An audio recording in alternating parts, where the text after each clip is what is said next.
शिवाय हर हर शिवाय ओम नमः शिवाय ओम नमः शिवाय हर हर शिवाय ओम नमः शिवाय ओम नमः शिवाय हर हर शिवाय ओम नमः शिवाय शिव शिव शंभो हर हर शंभो शिव शिव शंभो।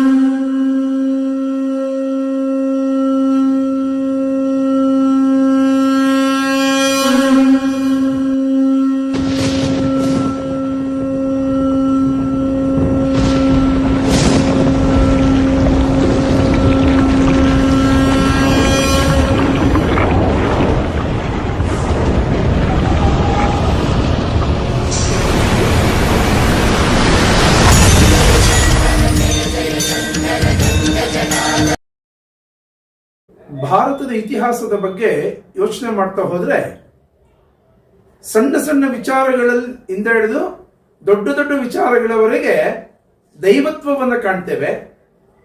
ಅದಕ್ಕೆ ಪೂರಕವಾಗಿ 144 ವರ್ಷಗಳ ಒಂದು ಇತಿಹಾಸವನ್ನು ಕಣ್ಮುಂದೆ ತಗೊಂಡಾಗ 144 ವರ್ಷಗಳಿಗೆ ಒಮ್ಮೆ ನಡೆಯುವಂತಹ ಕುಂಭಮೇಳ ಏನಿದೆ ಪ್ರಯಾಗ್ರಾಜ್ನಲ್ಲಿ, ಅದು ಇವತ್ತು ಎಷ್ಟು ಐತಿಹಾಸಿಕ ತಿರುವನ್ನು ಪಡೆದಿದೆ ಅಂತಂದ್ರೆ, ಒಂದೊಂದು ಬಾರಿಗೂ ಅತಿ ಹೆಚ್ಚು ಶಕ್ತಿಯನ್ನು ಪ್ರದರ್ಶನ ಮಾಡ್ತಾ ಹೋಗ್ತಾ ಇದೆ. ಕೋಟ್ಯಾಂತರ ಜನ ಇವತ್ತು ಪ್ರಯಾಗ್ ರಾಜ್ಯದಲ್ಲಿ ಆ ತ್ರಿವೇಣಿ ಸಂಗಮದಲ್ಲಿ ಮಿಂದು ತಮ್ಮ ಶಕ್ತಿಯನ್ನ ಹೆಚ್ಚು ಮಾಡಿಕೊಳ್ಳೋದಕ್ಕೋಸ್ಕರ ತಮ್ಮ ಭಾವನೆಗೆ ಇನ್ನಷ್ಟು ಶಕ್ತಿ ತುಂಬುವಂತ ಕೆಲಸ ಮಾಡ್ತಿದ್ದಾರೆ.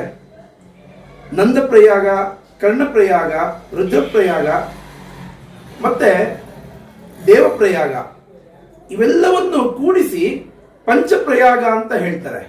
ಅರ್ಥಾತ್ ಈ ವಿಡಿಯೋವನ್ನು ನೋಡಿದ್ರೆ ನಿಮಗೆ ಅದು ಸ್ಪಷ್ಟ ಆಗುತ್ತೆ ನಮ್ಮ ದೇಶದ ಇತಿಹಾಸ ಏನು ಅಂತ ಅನ್ನುವಂಥದ್ದು.